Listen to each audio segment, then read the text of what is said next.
ਅੱਜ ਅਸੀਂ ਐਕਸਰਸਾइज शुरू करांगे 2.1 एक्सरसाइज।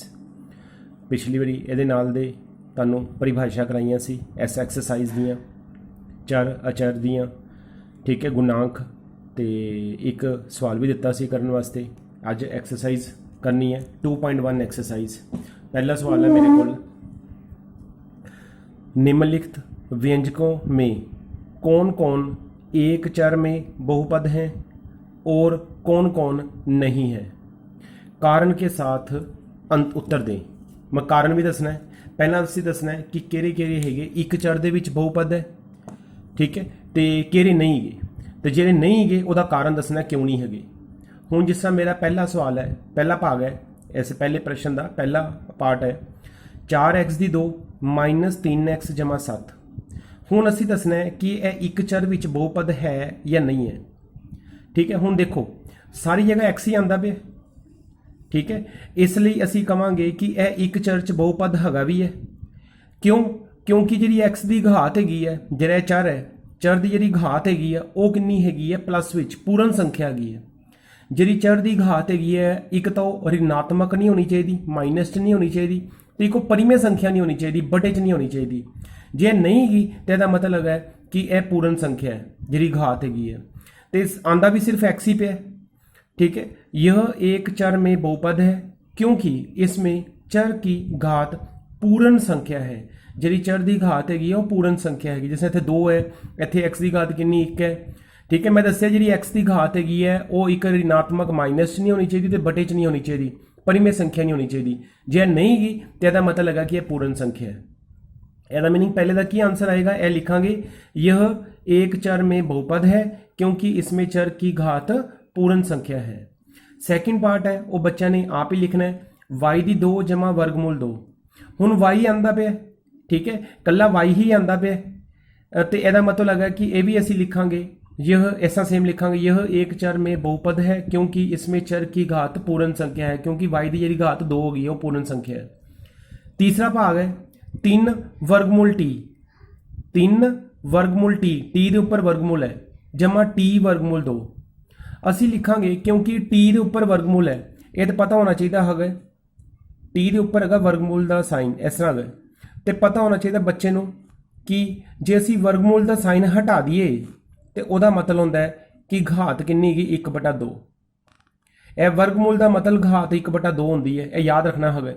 जे असी वर्गमूल का निशान हटा दिए तो जगह सानू घात 1/2 लिखनी पेगी, तो जे 1/2 हटाओगे तो जगह वर्गमूल लिख सकते हो, ठीक है। यदा मतलब होता है कि जो वर्गमूल का निशान है, यदा मतलब होता है जी घात हैगी है वो 1/2 हो गई है। हुण 3 वर्गमूल t है, टी के उपर यदा मतलब घात कितनी आती पी 1/2, जी कि एक परिमेय संख्या हैगी है, ठीक है। तो मैं क्या सी जो परिमेय संख्या आ जाए, चर किहड़ा है t है, क्योंकि दोनों जगह टी आंदा पे है, क्योंकि चर जो टी है तो चर की जी घात हैगी है वो परिमेय संख्या नहीं होनी चाहिए, पूर्ण संख्या होनी चाहिए है। तो जे परिमेय संख्या हैगी है, मतलब है कि जी यह बहुपद है, जरा यह रकम हैगी है बहुपद नहीं है, क्योंकि इसमें चर की घात, क्योंकि इसमें चर की घात पूर्ण संख्या नहीं है, इसलिए यह बहुपद नहीं है, इसलिए यह बहुपद नहीं है। चौथा भाग है y = 2/y। देखो y ने y रहना है, जमा 2 भी सेम लिख दिता। हुण जिहड़ा बटे च y है यदी घात 1 हैगी है, जो इनू असीं उपर लैके जावांगे y की घात कितनी आ जाएगी साडे कोल -1, तो यह भी पूर्ण संख्या नहीं हैगी क्योंकि माइनस च आंदी पई है। ये वास्ते भी यही लिखना उपर वाला जिहड़ा लिखिया है, क्योंकि यदा आंसर की लिखोगे, यह लाइन लिखनी उपर वाली, क्योंकि इसमें चर की घात पूर्ण संख्या नहीं है इसलिए यह बहुपद नहीं है, इसलिए यह बहुपद नहीं है, ठीक है। ये वास्ते भी यही लिखना जो उपरले च लिखे है, क्योंकि बटे विच देखो जो मेरे को कोई रकम बटे च हैगी है, यदा मतलब है जे कोई घात नहीं कि 1 लिख सकते हैं। जे असी इनू उपर लैके जाइए तो y की घात कितनी हो जाएगी -1। कोई भी घात जो उपर जाती है उसका साइन चेंज हो जाता है, -1 आ जाएगी, तो -1 हैगी वो पूर्ण संख्या नहीं गई, इसलिए यह बहुपद नहीं है। हुण तीजा भाग है, ये साडे कोल चर कितने आते पे, 3 आते पे है, एक x, एक y तो एक t, इसलिए यह भी बहुपद जी हैगी है एक चर में बहुपद नहीं है। ये 3 आते पे लिखा है क्योंकि इसमें 3 चर हैं, एक x है, एक y है, एक t है। तो सानू ने पूछा ऐसी कि एक चर में बहुपद, ठीक है, असि लिखांगे क्योंकि इसमें 3 चर हैं इसलिए यह बहुपद एक चर में नहीं है, इसलिए यह बहुपद एक चर में नहीं है। क्वेश्चन 2 है, निम्नलिखित में से प्रत्येक में एक्स स्क्वायर का गुणांक लिखिए। गुणांक लिखिए। गुणांक किहड़ी रकम होंदी है जिहड़ी एक्स स्क्वायर दे नाल रकम होएगी वो लिखना सी। निम्नलिखित में से प्रत्येक में एक्स स्क्वायर का गुणांक का मतलब है जिहड़ी एक्स स्क्वायर दे नाल रकम आंदी होएगी असीं वो लिखनी है। हुण जिस तरह पहला सवाल है 2 जमा एक्स दी 2 जमा एक्स दी 2 का गुणांक की है, जे कोई नहीं तो असीं अपने वालों की लिख सकते हैं, 1 लिख सकते हैं। ਇਹਦਾ मतलब है कि एक्स स्क्वायर का गुणांक कितना हो गया 1। असी लिखांगे एक्स स्क्वायर का गुणांक पहले भाग च एक्स स्क्वायर का जिहड़ा गुणांक है वो कितना आ गया साडे कोल 1। हुण जे असी दूजा भाग देखिए एक्स स्क्वायर के नाल किहड़ी रकम हैगी π/2, ਇਹਦਾ मतलब एक्स स्क्वायर का गुणांक कितना हो गया π/2। असी लिखांगे एक्स स्क्वायर का गुणांक, एक्स स्क्वायर का गुणांक, एक्स स्क्वायर का की गुणांक कितना आ गया साडे कोल π/2। हुण इहदे विच भी एक्स स्क्वायर दे नाल की है साडे कोल माइनस ते नाल कुछ नहीं रकम हैगी अपने वालों कितना लिख सकते हैं 1। ਇਹਦਾ मतलब एक्स स्क्वायर का गुणांक कितना हो गया -1। असी लिखांगे एक्स स्क्वायर का गुणांक, एक्स स्क्वायर का गुणांक तो कितना लिखांगे -1। हुण ये एक्स स्क्वायर वाली रकम ही कोई नहीं गी, जे एक्स स्क्वायर वाली रकम नहीं गी तो यदा मतलब एक्स स्क्वायर का गुणांक कितना होएगा 0। जे एक्स स्क्वायर है ही नहीं, रकम च ही नहीं एक्स स्क्वायर हैगा, असी एक्स का गुणांक नहीं लिखना, एक्स स्क्वायर वाला लिखना, एक्स स्क्वायर एक्स की पावर 2 वाली, जिथे एक्स की घात 2 है इत्थे एक्स की घात 2 वाली कोई रकम ही नहीं गी जिहदे विच एक्स की घात 2 होवे। ਇਹਦਾ मतलब एक्स की घात 2 का जिहड़ा गुणांक होएगा एक्स की घात 2 का गुणांक वो कितना हो गया 0। ठीक है, एक्स की 2 का गुणांक कितना हो गया 0। अगला तीसरा सवाल है, ਇਹਦਾ तो जो मर्जी आंसर लिख सकते हो तीजे का, पर समझ लो 35 घात के द्विपद का और 100 घात के एक पद का एक एक उदाहरण दे। 35 घात के द्विपद, द्विपद मतलब 2 पदा वाला, 35 घात के द्विपद का और 100 घात के एक पद का एक एक उदाहरण दो। पहला 35 घात का द्विपद, द्विपद मतलब 2 रकमां वाला, ठीक है। 35 घात एक्स की घात 35 जमा 10, ये नहीं कि ये तुम लिखना एक्स की घात 35 जमा, देखो 2 पद आते पे है तो घात भी 35 है, ये मैं एक उदाहरण लिख लेती। फिर 100 घात का एक पद, एक पद मतलब एक ही पद आना चाहिए, एक्स की घात 100 वालो, बस ये एक उदाहरण क्या से उन्हें लिखन, यही आंसर है।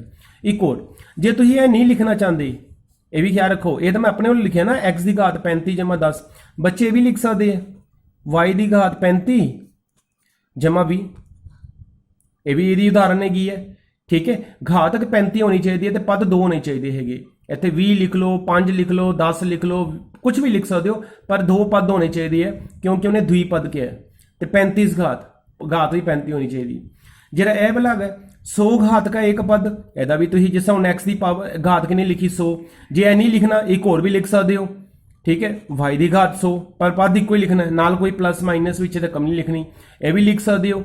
टी की घात कितनी आ सकती है 100, या जेड की घात कितनी आ सकती है 100, ठीक है। सारे एक पद वाले जिन्हों की एक पद वाले है जिन्हों की घात 100 हैगी है।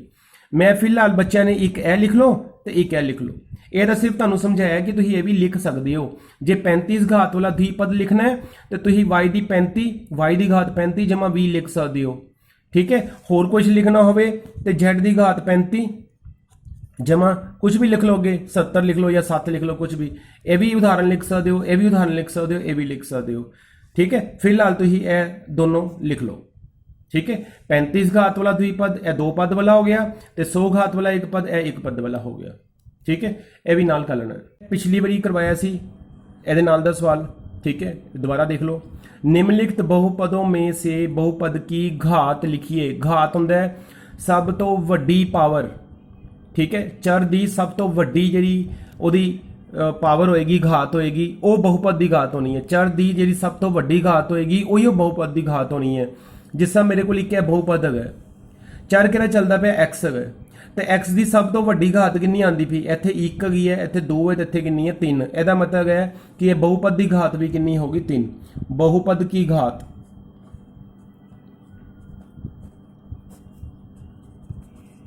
बहुपद की घात कितनी आ गई 3। ਜਿਹੜੀ चर की सब तो वड्डी घात होंदी वही बहुपद की घात होंदी। दूसरा सवाल है y की 2 है इको ही चर है y ठीक है ਉਹਦੇ ਵਿੱਚ घात कितनी आती पई 2। ਇਹਦਾ मतलब है कि बहुपद की घात कितनी आएगी 2। ਇੱਥੇ बच्चे लिख लेना बहुपद की घात बराबर कितना आएगा 2। एक है एच चर किहड़ा है t है ਉਹਦੀ कोई घात नहीं लिखी अपने वालों कितना लिख सकते हैं 1। ਇਹਦਾ मैं लिखांगे बहुपद की घात बराबर 1। ਇਹਦੇ ਵਿੱਚ कोई भी विचार नहीं आता पिया ਇਹਦਾ मतलब है कि बहुपद की घात कितनी आएगी 0। बहुपद की घात कितनी आएगी 0। ਇਹ पिछली बारी समझाया भी सी सर 3 है 3 ਨੂੰ ਤੁਸੀਂ ਲਿਖ ਸਕਦੇ ਹੋ अपने ਵੱਲੋਂ समझने वास्ते 3 है ना 3 ਦੇ ਨਾਲ ਕਿੰਨਾ ਲਿਖ ਸਕਦੇ ਹੋ x ਦੀ ਘਾਤ 0 क्योंकि x ਦੀ ਘਾਤ 0 ਦਾ ਮਤਲਬ 1 ਹੀ ਹੁੰਦਾ ਹੈ। x ਦੀ ਘਾਤ 0 ਹੋਵੇ y ਦੀ ਘਾਤ 0 ਹੋਵੇ z ਦੀ ਘਾਤ 0 ਹੋਵੇ ਉਹਦਾ ਜਿਹੜਾ ਆਨਸਰ ਹੁੰਦਾ ਉਹ 1 ਹੁੰਦਾ ਹੈ। 3 ਹੈਗਾ ਸੀ 3 ਨੂੰ ਮੈਂ ਆਪਣੇ ਸਮਝਣ ਵਾਸਤੇ 3 ਨਾਲ x ਦੀ ਘਾਤ 0 ਵਾ ਸਕਦਾ ਵਾਂ ਤੇ x ਦੀ ਘਾਤ 0 ਹੋ ਗਈ ਹੈ। ਇਹਦਾ ਮਤਲਬ ਹੈਗਾ ਕਿ ਬਹੁਪਦ ਦੀ ਘਾਤ ਕਿੰਨੀ ਹੋਏਗੀ 0।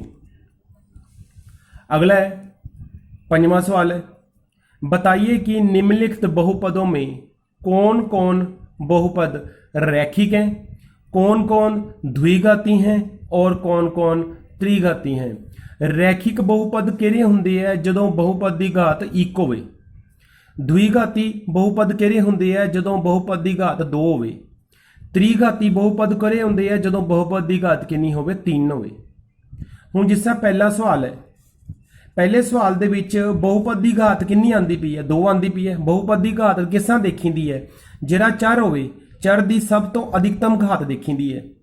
चर मेरा x है x की अधिकतम घात कितनी हैगी 2 हो गई है। ਇਹਦਾ मतलब हैगा कि बहुपद की घात कितनी हैगी 2 क्योंकि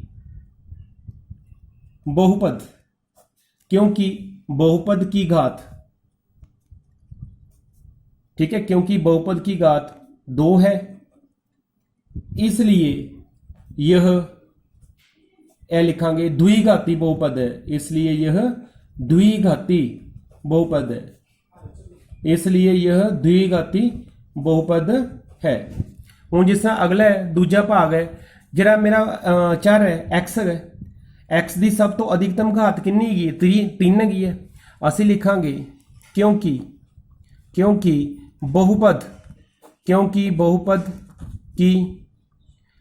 बहुपद की घात 3 है इसलिए यह त्रिघाती बहुपद है। इसलिए यह त्रिघाती बहुपद है। इसलिए यह त्रिघाती बहुपद है। हुण तीसरा सवाल है y जमा y की 2 जमा 4। हुण इहदे विच चर y है y की अधिकतम घात कितनी हैगी 2 हो गई है। ਇਹਦਾ भी असीं इस तरह ही लिखांगे क्योंकि बहुपद की घात 2 है ये इसलिए यह द्विघाती बहुपद है। चौथा भाग लिखांगे चर t है t की घात कितनी हैगी है 1 है। असीं लिखांगे क्योंकि बहुपद की घात 1 है इसलिए यह रैखिक बहुपद है। रैखिक बहुपद है।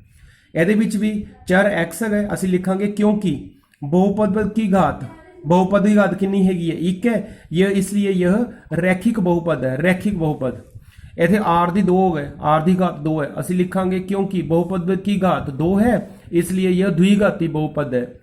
अगले च हैगा 7x की 3 क्योंकि बहुपद की घात 3 है इसलिए यह त्रिघाती बहुपद है। ये जिहड़े बाकी भाग है आप करने हैगे जदों घात 1 होवे उहनूं रैखिक बहुपद कहंदे आ। ठीक है यह कंप्लीट कर लेने हैगे सारे।